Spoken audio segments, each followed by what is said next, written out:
Hello दोस्तों, नमस्कार। मेरा नाम है दीपक और चैनल पे स्वागत है। बहुत जल्दी तो नहीं, लेकिन हाँ थोड़ा सा जल्दी तो मैंने इस बार अभी वीडियो बना दी है। खैर, दूसरे चैनल पे जो भी साथ में चल रहा है यानी अपडेटोपीडिया पे, वहाँ पे मैंने लगभग हर रिसेंट अपडेट्स कवर की हैं। लेकिन आपको कभी भी यहाँ इस चैनल पे भारत में आने वाले उन सभी नई ट्रेन के बारे में एक जगह पे नहीं बताया है कि आप एक वीडियो देख लो और काम खत्म। ऐसा नहीं हुआ है, राइट? आज कर लेते हैं। इस वीडियो में आपको उन सभी ट्रेन के बारे में बताऊंगा जो कुछ सालों में आपको भारतीय रेलवे में देखने को मिलेंगी। साथ ही कैसी ट्रेन है ये, कहाँ चल रही है और कितना फायदा लाएगी इंडियन रेलवेज के लिए, आज डिस्कस करेंगे सब कुछ।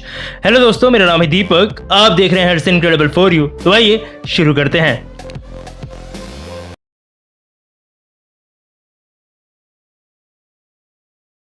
चलिए वंदे भारत कवर करूं। मुझे नहीं लगता वंदे भारत ट्रेन को कवर करने की जरूरत है वीडियो में, क्योंकि 2019 से ही ये ट्रेन इंडिया में चल रही हैं। आप सब इसके बारे में जानते होंगे। ट्रेन 18 इन ट्रेन को बोला जाता था। जैसे ही ये सर्विसेज में आई, क्योंकि ये पूरी ट्रेन इंडिया में बनी थी, तो नाम वंदे भारत दे दिया गया और वंदे भारत एक्सप्रेस के नाम से ही इसने सर्विसेज देनी शुरू कर दी। अभी total 23 Vande Bharat train India में चल रही है और मेरे ख्याल में जब तक आप ये वीडियो देखोगे, विजयवाड़ा और चेन्नई के बीच में भी अगली वंदे भारत ट्रेन लॉन्च हो जाएगी। पूरे इंडिया को ये कवर करने वाली है टाइम के साथ, यानी इंडिया में बहुत सी जगहों पर आपको ये ट्रेन मिलेगी। चलो अगली ट्रेन की बात करें तो वंदे भारत का छोटा भाई वंदे साधारण। जी, वंदे साधारण नाम से एक ट्रेन आपको इस साल के एंड तक देखने को मिलेगी। लेकिन ये कौन सी ट्रेन होगी? तो एक्चुअली मैं दिल्ली में रहता हूँ, यहाँ से कुछ वंदे भारत चलती हैं। मैंने जब भी उनका अलग अलग रूट्स पे प्राइस चेक किया है ना, टिकट्स काफी महंगी होती है। 1500, 2000, 3000, 3500। अब मुझे ये बताओ, इंडिया में हर कोई 1500, 2000, 3000 की टिकट अफोर्ड कर सकता है? नहीं, मैं किसी और की नहीं, खुद की बात करूं तो मुझे खुद कहीं ट्रैवल करना होगा बार बार, तो मैं खुद बार बार 1500, 2000 की टिकट्स नहीं लूंगा। लेकिन गवर्नमेंट बहुत सी वंदे भारत ट्रेन ला रही है जो कि लगभग पूरे इंडिया में अलग अलग रूट्स पे चलेगी। तो शायद फ्यूचर में हमारी जो अभी छुक छुक करके जो ट्रेन चलती हैं ये बंद हो जाए, तो फिर वो लोग कैसे ट्रैवल करेंगे जो नॉर्मल प्राइस पे ट्रैवल करते हैं? अभी इसका ही सोल्यूशन है वंदे साधारण। ये नई ट्रेन बनाई जा रही है प्राइस पॉइंट को ध्यान में रखते हुए, यानी इसका टिकट नॉर्मल हमारी जो ट्रेन अभी चलती हैं उनके टिकट के प्राइस के बराबर ही होगा। कोई एग्जैक्ट डिटेल्स नहीं है कि कितना होगा। स्लीपर क्लास की जितना होगा, जितना हम थर्ड एसी में देते हैं उतना होगा, मुझे एग्जैक्टली नहीं पता। लेकिन वंदे भारत से काफी सस्ता होगा कि लोग अफोर्ड कर सके। लेकिन फैसिलिटी सारी होंगी, ऑटोमेटिक डोर्स होंगे, बायो वैक्यूम टॉयलेट्स होंगे जो एयरक्राफ्ट वगैरह में होते हैं, बिल्कुल वही। लेकिन एसी नहीं होगा पूरी ट्रेन में। जी हाँ, वेंटिलेशन का इंतजाम होगा ट्रेन में। अब शायद हो सकता है कि ट्रेन विंडोज भी खोली जा सके, नॉट श्योर, मैं ये सिर्फ अपने गैस पे बोल रहा हूँ। लेकिन इसको आप यही बोल सकते हो कि ये वंदे भारत का एक नॉन एसी ऑल्टरनेटिव है, सस्ता टिकाऊ टाइप्स। शायद प्लानिंग गवर्नमेंट के दिमाग में यही चल रही होगी कि पुरानी जो ट्रेन हैं धीरे धीरे उनको इस ट्रेन से रिप्लेस करते जाएंगे। चलो अगली ट्रेन की बात करें तो हाइड्रोजन ट्रेन। जी, इसका भी कुछ ना कुछ आपने पहले जरूर सुना होगा। इस साल दिसंबर तक भारतीय रेलवे हाइड्रोजन ट्रेन को रोल आउट कर देगी, ये टारगेट रखा गया है। अच्छा, हाइड्रोजन ट्रेन जैसे नाम बोल रहा है इसका, ये चलती है हाइड्रोजन पे, यानी कि इसको ना ही डीजल वगैरह की जरूरत होती है, ना ही बिजली की, यानी इलेक्ट्रिफिकेशन की भी जरूरत नहीं होती इसमें। दुनिया के कुछ ही देश हैं बस जिनके पास हाइड्रोजन ट्रेन है या वो इस पे काम कर रहे हैं। अभी कुछ समय पहले एक प्रोटोटाइप के साथ हिमाचल में कालका और शिमला के बीच इसकी टेस्ट रनिंग की गई थी। ये पहली बार हुआ था इंडिया के अंदर। ट्रेन 1 किलोमीटर चली भी, लेकिन फिर बंद पड़ गई। एक्सेप्टेबल ये था शायद, क्योंकि पहली बार में ट्रेन हिमाचल की चढ़ाई नहीं कर पाई और हम पहली बार कुछ ट्रायल कर रहे थे, तो ये होना पॉसिबल था। खैर, अभी इसको और इम्प्रूव किया जा रहा है टेक्नोलॉजी वाइज, डिजाइन वाइज और भी काफी चीजों में, और फिर होप सो इसी साल के खत्म होने से पहले हमें पहली हाइड्रोजन ट्रेन इंडिया की देखने को मिल जाएगी। चलो अगली ट्रेन की बात करें तो यह है रैपिड रेल्स। इंडिया में कई ऐसे स्टेट्स हैं जो इस वक्त रैपिड रेल ट्रांजिट सिस्टम को अपने स्टेट्स के अंदर इम्प्लीमेंट करना चाहते हैं। कुछ स्टेट्स ने काम शुरू भी कर दिया है और इसमें सबसे आगे है दिल्ली मेरठ के बीच बन रहा RRTS कॉरिडोर। यही है रैपिड रेल कॉरिडोर, ऐसे ही दिखते हैं ये, और ऐसे ही और कई कॉरिडोर्स कई और स्टेट्स में भी बन रहे हैं। दिल्ली और मेरठ के बीच में RRTS का एक प्रायोरिटी कॉरिडोर है 17 किलोमीटर का, जो कि बन के तैयार हो गया है। इसको ऑपरेशन के लिए क्लियरेंसेस भी मिल गई है, टेस्ट रनिंग प्रॉपर तरीके से हो गई है, तो मेरे ख्याल से इसे इसी महीने शुरू हो जाना चाहिए और पूरा कॉरिडोर 2025 तक ऑपरेशनल हो जाएगा। इसमें जो ट्रेन यूज हो रही है वो सेमी हाई स्पीड ट्रेन है, एल्स्टॉम ने ही बनाई है हमारे गुजरात में। आपको थोड़ा बहुत फील इसमें मेट्रो ट्रेन वाला आ सकता है। इसके मूवमेंट, इसमें बैठ के बस इतना फर्क होगा कि इसमें स्पीड ज्यादा होगी, सेटिंग अरेंजमेंट वगैरह थोड़ा डिफरेंट होगा मेट्रो से, और साथ ही ट्रेन में एक अटेंडेंट होगा किसी भी प्रॉब्लम को सॉल्व करने के लिए, और कुछ वेंडिंग मशीन्स भी होंगी जो मेट्रो में नहीं होती हैं, ताकि आप ट्रेन के अंदर ही सामान ले सको। लेकिन प्लीज एक रिक्वेस्ट है, अगर कोई ट्रेन यूज करे उसके अंदर चीजें खरीदे तो ट्रेन को पूरी तरह से साफ रखिएगा। कोई कूड़ा वगैरह होता है उसे डस्टबिन में ही डालना, क्योंकि अगर वहाँ ये फैसिलिटी है तो हो सकता है लोग ट्रेन ही गंदा करना शुरू कर दें। मेट्रो में तो अलाउड ही नहीं है खाना, इसलिए खा ही नहीं सकते। खैर लोग खा लेते हैं वैसे भी, लेकिन ठीक है, अगर हमारे पास कोई प्रॉपर्टी आ रही है तो हमारी रिस्पॉन्सिबिलिटी बनता है उसको साफ रखना। अभी दिल्ली मेरठ के अलावा और भी कई स्टेट्स में आपको जल्द ही ये कॉरिडोर्स देखने को मिलने वाले हैं। चलो अगली ट्रेन की बात करें,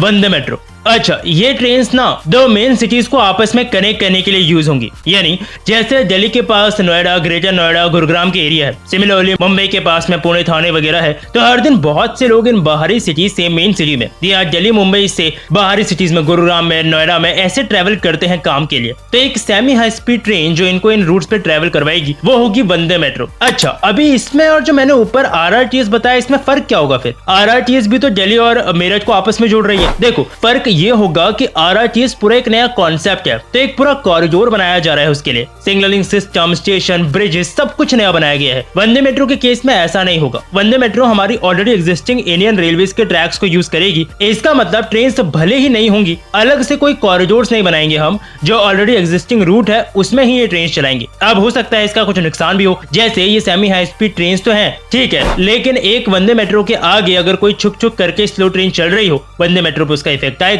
कुछ प्रॉब्लम हो गई अगर सिस्टम में रेलवेज के, तो वंदे मेट्रो की सर्विसेज भी इफेक्ट होंगी, जबकि आरआरटीएस के केस में ऐसा नहीं होगा। एग्जांपल के लिए मान लो ना, जैसे मेट्रो और रेलवेज बिल्कुल सेपरेट है, रेलवेज में कोई इशू आ भी जाए मेट्रोस पे कोई इफेक्ट नहीं आता। सेम आरआरटीएस का केस भी है। खैर यहाँ पे लेकिन ये फायदा है कि वंदे मेट्रो का सिस्टम सस्ता होगा, क्योंकि यहाँ पे हमें सिर्फ ट्रेन बनानी है। आरआरटीएस के केस में सब कुछ स्क्रैच से तैयार करना होता है। चलो अभी मेट्रो को भी कवर कर सकते हैं, लेकिन फिर वो ज्यादा ही हो जाएगा मेरे ख्याल में। मेट्रोज रहने देते हैं। मेट्रोज के बारे में आपको ऑलरेडी पता है कैसी ट्रेन होती हैं, किस हिसाब से चलती हैं, और कुछ स्टेट्स हैं जहां मेट्रो सिस्टम का काम हो रहा है। वो लिस्ट मैं आपके लिए चाहे तो स्क्रीन पे डाल दूंगा, जिसमें आप देख सकते हो कि इंडिया के अंदर फिलहाल में कहां कहां पे काम हो रहा है मेट्रोज का। चलो अगली ट्रेन की बात करें, और इसे कैसे भूल सकते हैं, हमारी कंट्री की पहली high speed train bullet train, जिसका काम मुंबई अहमदाबाद के बीच में हो रहा है। 2026-27 तक ये ट्रेन इंडिया में आ जाएगी। अच्छा, तो जापान की जो शिंकानसेन टेक्नोलॉजी है और जो शिंकानसेन ट्रेन है, इन्हीं की E5 सीरीज वाली ट्रेन इंडिया यूज करेगा अपनी बुलेट ट्रेन के लिए। रेड कलर की ट्रेन होंगी ये जो इंडिया आएंगी। यहाँ पे इनकी ऑपरेटिंग स्पीड होगी 320 किलोमीटर प्रति घंटा।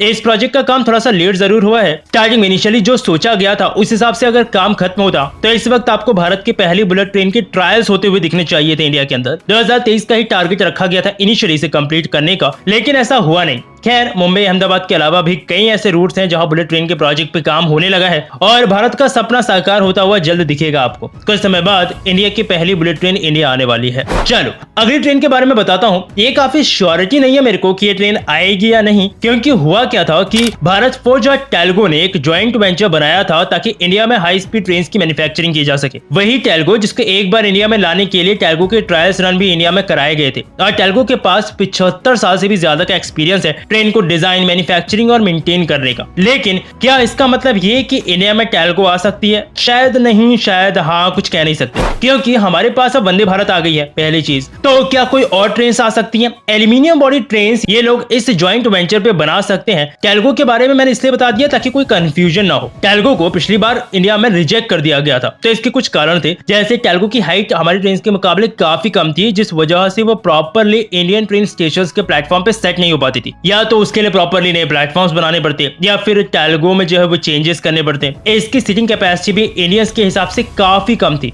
साथ ही इसके डिजाइनिंग, व्हील अरेंजमेंट्स भी कुछ ऐसा था कि इसके मेंटेनेंस में इंडिया के अंदर प्रॉब्लम आती। तो इन सब कारणों की वजह से टेल्गो को रिजेक्ट कर दिया गया था। नाउ अब डेफिनेटली अगर टेल्गो को रिजेक्ट कर दिया गया था तो वापस से टेल्गो को लाना शायद पॉसिबल नहीं होगा, लेकिन ये ज्वाइंट वेंचर इंडिया में है, तो ऐसा हो सकता है कोई और ट्रेन हमें देखने को मिले, लेकिन उसके लिए अभी प्रॉपरली ऐसी कोई इन्फॉर्मेशन अवेलेबल है नहीं। और टेल्गो का जहां तक बात है, शायद हो सकता है ये ट्रेन इंडिया में नहीं आए। खैर अभी जो भी ट्रेन हैं इंडिया में या फिर नहीं आ रही हैं, वो मेरे ख्याल से मोर देन इनफ है इंडिया के लिए। अभी टाइम के साथ हम इंप्रूवमेंट करते जाएंगे, और भी जैसे जैसे आगे बढ़ेंगे मेरे ख्याल में हमें और ट्रेन देखने को मिलेंगी। अभी फिलहाल में हमारी जैसे वंदे भारत है उसकी स्लीपर वर्जन आ रहा है, उस वंदे भारत को एल्यूमिनियम बॉडी पे बनाया जा रहा है, तो ऐसी इंप्रूवमेंट्स हमें धीरे धीरे टाइम के साथ देखने को मिलती जाएंगी। खैर मेरे ख्याल में मैंने सारी ट्रेन इंक्लूड कर दी है। वैसे स्टिल अगर कोई ऐसी ट्रेन है जो मेरे से छूट गई हो और आपको पता हो, नीचे कमेंट सेक्शन में उसके बारे में लिख दीजिएगा जरूर। वैसे शायद कोई छुट्टी है नहीं, बाकी आप कुछ और कहना चाहते हैं नीचे कमेंट सेक्शन में बता दीजिएगा। इसके अलावा